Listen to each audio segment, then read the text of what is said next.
What's going on, YouTube? Welcome back to a new year and a new episode. Happy New Year to all of you guys. I hope it was fantastic. In today's video, we're going to cover a new webcam from Avermedia. This is their 513 webcam. Now, over the years, you guys know that I've tested out pretty much every webcam that you can test out, all of which have come up short for me in terms of quality and what I was actually looking for when streaming and recording. So I've just stuck with my Sony a7S II up in the game room, especially in those lower light situations where other webcams would look a lot more grainy and I would have to add a ton of light just to get some somewhat decent quality when I'm streaming and recording. As far as design goes, this webcam does have a premium build to it. It doesn't feel cheap whatsoever. It has a nice cylindrical type body. Now on the front, it does have a cover for the sensor when you're not using it, which does give you some privacy, which is a nice touch. And it also, one of the biggest features that I like about this webcam is that it does pan and tilt 360 degrees and it rotates too, so you don't have to worry about finding the right fit and look when you're using this webcam for whatever scenario that you're trying to use it in.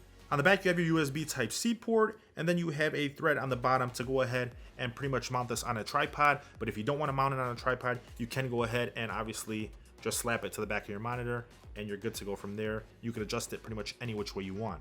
Now, as far as what's in the box, you get the pw513 webcam, you get a USB 3.0 Type-C to Type-A cable, and you have the quick start guide. As far as specs go, it's a USB 3.0 4K webcam. It does use a Sony Exmor-R 4K CMOS sensor. It has a 8 megapixel sensor that does shoot 4K in 30 FPS and 1080p in both 60 and 30 FPS. Now, one downside of this camera, which isn't a downside, hear me out on this, it doesn't have autofocus. For me personally, I feel like if you're sitting stationary and just streaming or recording in your studio or in your game room, wherever you're at, you don't really need autofocus. You're not going to be running around too much.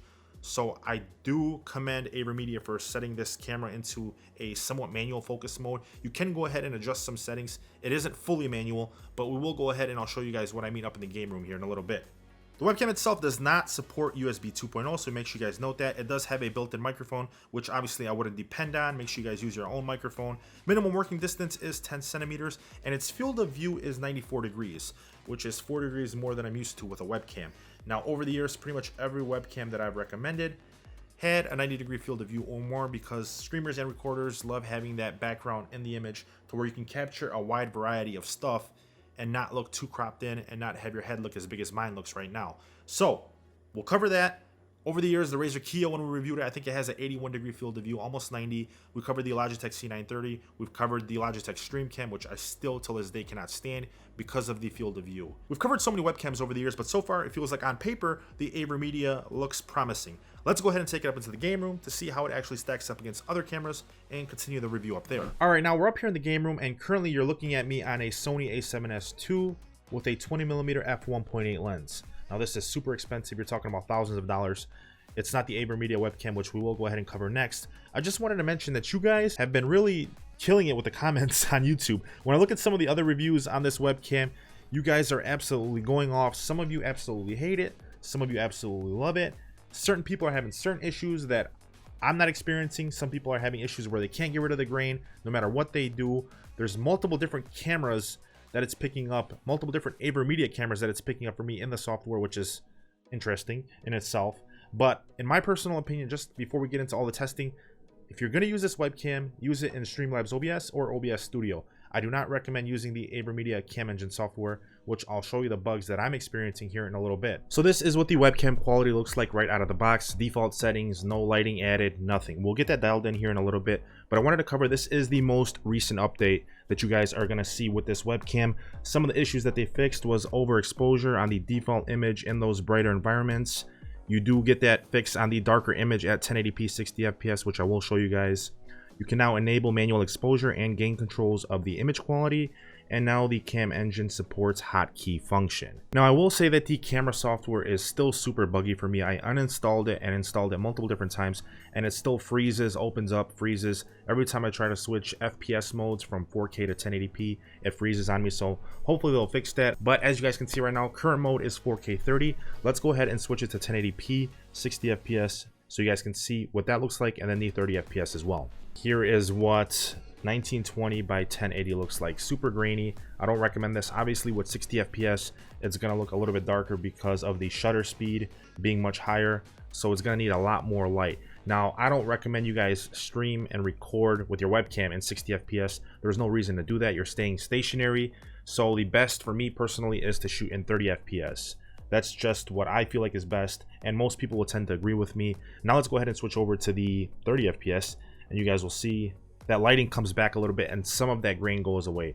There's still grain, but for a webcam, this is, I feel like, very decent. Now, one thing too you guys have to understand is this does not have autofocus, like I mentioned before. The issue with this is really, there isn't one, in my personal opinion. In a room like this where you're just gonna stream, you want it to capture everything in the background and yourself. You don't want it to be popping in and out of frame trying to focus. It doesn't look good. You guys will see that later on when we test it with the Razer Keo. But overall, in a studio like this, I do recommend you guys just use manual exposure and manual focus if you can, because that's where you're gonna get it dialed in the best. I know some of you guys are gonna want that blurred out background and that shallow depth of field. I'm being honest with you, you're just not gonna get that with a webcam to where it gives you the quality that you're looking for. You're gonna need to pick up a DSLR with a nice crisp lens, something with that lower aperture, f2.8, f2, f1.8, something like that. For you guys that watch me stream, I use my Sony a7S II, and I have a 20mm f1.8 lens on it currently right now, and that's how I get that blurred out background. But then again, that's so much more expensive than a webcam like this. Now, as you guys can see here, I am opening up the Cam Engine software, and it starts bugging out the camera right away. This is just one of those real world tests that just happen. Let me try to change this a little bit here. Alright, so you guys saw what happened. I had to unplug the camera, plug it back in. Now, as far as the software goes, it is pretty much standard, aside from how much it does go ahead and bug out. You have your brightness, your contrast, your hue, your saturation, your sharpness. You can add filters, effects. There is a whole bunch of different stuff you can play with. You have your virtual camera. In the videos, there is an advanced tab to where you can set your white balance, your backlight compensator, zoom, pan, tilt, all of that stuff. You do have an anti-flicker mode if you have some lighting behind you that you don't want to flicker. As far as getting into the zoom, you can go ahead and zoom in and out. When I've done this before, it has lagged out on me too. So if you guys notice that, FYI, that can happen here. You also can go ahead and rotate, pan, and tilt your image. Pretty much standard stuff. Personally, I like doing this in OBS Studio. I don't like using the Cam Engine software because it's just another application open to run the same thing. My personal opinion. You will notice too that if you open up the properties on this webcam, I'm going to show you guys here that you do have two different cam engines that open up. You have the Live Streamer Cam 513 and the Live Streamer Cam 513 Engine 1, which if I go ahead and switch to the other one, sometimes it works, sometimes it doesn't. It is quite buggy. Getting back to the original one, it takes some time, and then go ahead, as you guys can notice, now the webcam itself looks smaller in the frame. So there's these little bugs that you'll notice that keep happening. Even now, as I adjust the image and make it bigger and smaller, it's still in the frame. It won't fit. You guys are noticing this. I'm making it smaller. The outer rim on the webcam is not going out to the border. So this is another issue in real time that I'm showing you guys. So the camera software is definitely buggy. FYI, I would steer away from it, do the update, and just go ahead and try to use the webcam in OBS. Next up, let's go ahead and compare why it's still not there. Next up, let's go ahead and compare this webcam to some other webcams and the Sony a7S II. Alright guys, so what I did here is set up 4 different webcams. We have the Logitech C930, we have the Razer Keo, we have the Avermedia, and then we have the Sony a7S II with a 20mm lens on it. Now, first things first, you can see that obviously the Sony is going to completely destroy these cameras in this test, but I want to show one thing first, and that's the motion that you get with the Avermedia camera. The motion is almost identical to the Sony camera. As you can see, there's no lag. With the Logitech a little bit behind, and then the Razer Keo is just completely, I don't know what's going on with the Razer Keo. I don't know if it's failing on me. It's been acting funky the past couple of hours that I've been doing this test. As far as motion goes, the Avermedia is the best I've ever seen on a webcam, and I'm not just saying that to say it. It's honestly that good. Now, I haven't played with any settings, I haven't adjusted any filters. This is a low light test, so the only light that's coming through right now is what's reflecting off of these monitors. Now, as far as field of view goes, we have 81 degrees on the Razer Keo, we have 90 degrees on the Logitech, and then we have 94 degrees on the Avermedia camera. The only thing I can tell you right now is that the Razer Keo looks absolutely terrible. Let's go ahead and turn on one light to see how much of a difference this will make. All right, so now we have one light turned on and the Razor Keel still. Let's turn on the key light that the Razor Keel comes with. It's not really helping. It's helping the other cameras, but it's not helping the Keel. Now the Keel is set to its native resolution. I believe it's at the 30 FPS with the 1920 by 1080. The Keel doesn't have 60 FPS. Neither one of these cameras have 60 FPS in 4K. Now the Avermedia is in the 4K mode, so is the A7S II. Both of those cameras are in 30 FPS. The Logitech is in 30 FPS as well. Yeah, the Razor Keel, I don't know what's going on with this. Let's try to play with some settings on the Razor Keel, see if we can fix it. Alright, so I messed around with the Razor Keel a little bit more. It didn't seem to do much. No, does not seem to help whatsoever. It needs a lot more light. But overall, you guys can see the Logitech has a little bit more texture than the Razor Keel. Obviously, it's letting in a little bit more light. And this is with the Razor Keel's ring light turned on. Now, these are the default settings on each one of these cameras. I haven't messed with them. I tried messing around with the Razor Keel. It didn't help whatsoever. But so far, I can tell you guys, I'm super impressed with the Avermedia camera. The field of view is the best I've ever seen out of any webcam that I've ever tested out here on the channel. When you add some lighting, it looks, I mean, super similar. Now the A7S II has to be turned on a little bit because it's bringing in too much light. The Logitech looks decent. You might have to dial that back a little bit as far as brightness goes. But overall, the Avermedia looks absolutely fantastic. This is, man, this comes together really well. I do have to play with it a little bit more, like I said, but this is with some more lighting turned on, so you guys can see. Now I'm going to be super honest with you guys. I don't use any lighting up here in the game room when I'm doing recordings and when I'm streaming. This is the first time I've actually added light up here, and it's not even dialed in properly. It is dialed in somewhat, but the Sony camera has a 20mm f1.8 lens on it, so it being an A7S II on top of that, it's the best low light camera in the market, so you don't have to really use any lighting up here. You get a little bit of lighting off the monitors, and that's pretty much it. One thing I will say, this Avermedia does get extremely hot. Like, it's on fire. I feel like it's gonna explode. I've never experienced that with any other webcam before.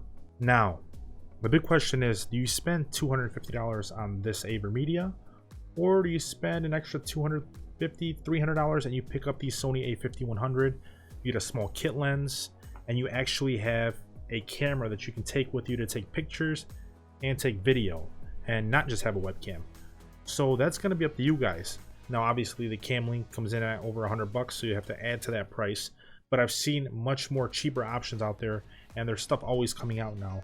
But that's one thing to keep in mind. Now I will go ahead and show you guys what it'll look like if you do go ahead and stream and record with this camera. Here it is. I opened up my PS5. If I were to stream right now, this is the webcam quality.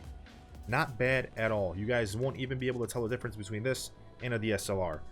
Man, I wish I had this a few years ago. But then again, I still would have ended up spending thousands of dollars on a DSLR. That's just because the type of person I am. I have a mental issue when it comes to spending money on cameras and tech. But I hope you like this test. Let me know which one of these webcams you guys like the most. For me, obviously, aside from the Sony a7S II, we have the Avermedia camera coming in first place. No doubt about it. Look at how much stuff fits in this field of view. You don't think that 94 degrees will make that much of a difference over 90, but that extra 4 degrees for me does make all the difference. As weird as it is to say. So if I was starting off a channel right now and I wanted to stream and record, yes, I would go ahead hands down and pick up this webcam. I would just stray away from the software that this webcam provides for now, because it's absolutely terrible. You guys saw how many issues I had with it. But when I use it in Streamlabs OBS and OBS Studio, those issues seem to kind of go away for the most part, and the camera works fine. Over the years, I've tested out all the webcams, and this is the only one so far that I feel like checks every single one of those boxes, except those bugs with the software that you get. Now we'll make sure to leave this webcam link down below for you guys, along with the other cameras that we tested out here on the channel today. If you would like to go ahead and pick up any one of these webcams and support the channel at the same time with no extra cost to you. But I'm curious what you guys are using going into 2021. Are you still using webcam, or have you upgraded to like a a5100 or a DSLR? Let me know down below in the comments section, along with any other questions or comments or concerns that you might have. If you enjoyed this video, please make sure you smash that like button for me. Subscribe if you haven't already. Thank you so much for watching. I'll see you guys in the next one. Peace.